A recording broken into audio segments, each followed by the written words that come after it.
kung walang kabuluhan ang pagtakbo kanina. Ngayon, babalik ako. Bibilhin ko ang lahat ng mga bagay na iyon. Sa ganitong paraan, hindi na ito magiging walang kabuluhan. Hindi niya alam mula pagkabata hanggang sa ngayon. Ang ina ay umaasa sa mga dahilan na para sa kanyang kabutihan. Ipinapataw sa kanya ang iba't ibang mga paghihigpit. Nang siya ay nasa elementarya, sinabi ng guro, bukas ay ang pagtatanghal ng cheerleading.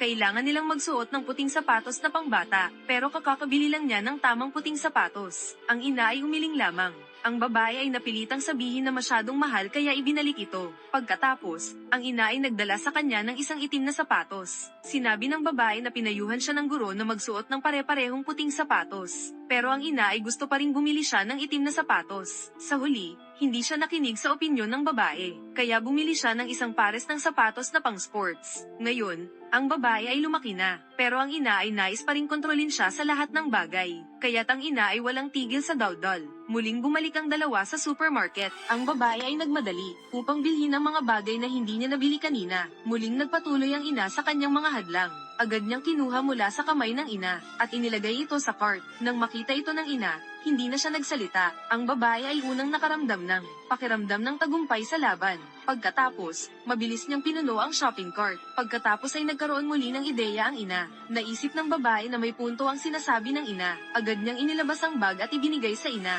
At pagkatapos makuha ng ina ang bag, siya ay palihim na umalis. Hindi nagtagal, pumunta ang babae sa pag-checkout. Nang siya ay humingi ng wallet sa kanyang ina, napagtanto niya na wala na ang kanyang ina. Siya ay galit na sumigaw ng pangalan ng kanyang ina, at ang ina ay sadyang umiiwas sa kanya. Sa panguudyok ng ibang mga mamimili, ang babae ay itinulak ang shopping cart palayo sa cashier. Ngunit siya ay naharang ng gwardya. Agad niyang hinayla ang gwardya. Sinabi niyang nawawala ang kanyang ina sa mall. Humingi siya ng tulong na tingnan ng surveillance para hanapin ang ina. Ngunit nang makita ang ina na sadyang umiiwas sa kanya sa surveillance, siya ay biglang napuno ng galit. Maliwanag na ito ay para ipahiya siya. Dati, tiyak na sisuko na siya. Ngayon, nagpasya siyang labanan ng kanyang ina. Kaya humiram siya ng telepono ng gwardya. Tumawag siya sa kanyang kaibigan. Makalipas ang ilang sandali, ang ina ay nakahiga sa sofa sa bahay. Masaya siyang naglalagare ng buto ng kalabasa. Hindi nagtagal, ang babae ay bumalik na may dalang dalawang malaking bag. Nang makita ito ng ina, nagulat siya. Sinabi niyang nasa kanya ang kanyang cellphone.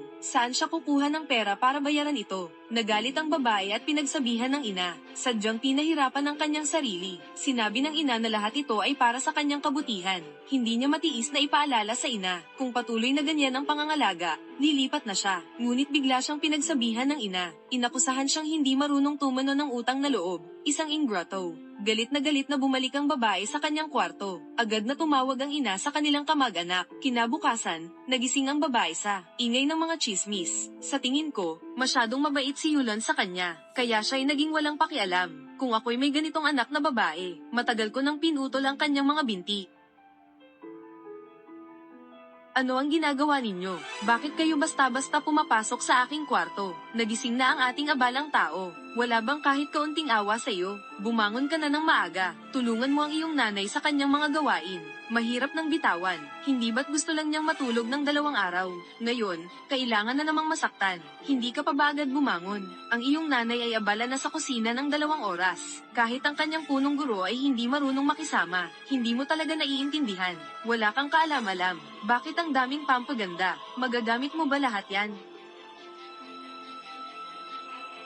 Itong mga bote ay akin na lang. Tingnan mo ang suot mong damit. Ang pangit naman ito. Kung hindi mo alam ito, akala ko ikaw ang pinuno ng klase. Anong ginagawa mo sa kwarto ko? Ay lapag mo ang mga bagay. Ano bang sigaw-sigaw mo? Ang init ng ulo mo. Hindi ko masisisi ang nanay mo na tinawag kami. Sabihin mo nga, hindi ito pwedeng baliwalain. Nagkamali na ako dito. Huwag mo akong ganyanin. Hindi ka pa bang bumangon? Kayo na ang maunang lumabas. Kailangan kong magbihis. Nakalimutan mo na, isang pamilya tayo. Ano bang hindi pwedeng palitan?